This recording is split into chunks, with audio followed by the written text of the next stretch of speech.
Il y a si longtemps que je suis avec vous, et tu ne m'as pas connu, Philippe. Jean chapitre 14, verset 9.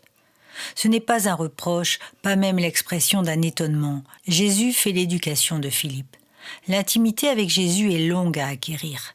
Avant la Pentecôte, Jésus était pour ses disciples celui par qui les démons leur étaient soumis et qui réveillait les âmes endormies. Ils avaient déjà une intimité précieuse avec lui, mais il y en avait une autre bien plus profonde qui devait venir. Je vous ai appelés mes amis. La véritable amitié est rare sur la terre. Elle implique l'union profonde de la pensée, du cœur et de l'esprit de deux êtres.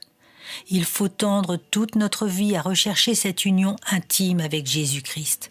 Nous recevons ses bénédictions et nous connaissons sa parole. Mais lui, le connaissons-nous ? Jésus dit « Il est avantageux pour vous que je m'en aille ». Il veut dire qu'il pourra mieux faire pénétrer ses disciples dans son intimité. Quand l'un d'eux cherche à être plus près de lui, Jésus se réjouit. Et seule l'union intime avec Jésus peut nous faire porter du fruit. Parvenus à cette intimité, nous ne sommes plus jamais seuls, nous n'avons plus besoin de sympathie, nous pouvons toujours parler aux autres en toute simplicité. Le disciple qui vit dans l'intimité de Jésus ne produit sur son entourage qu'une seule impression. Jésus est là, car les profondeurs de son âme ont été satisfaites par lui.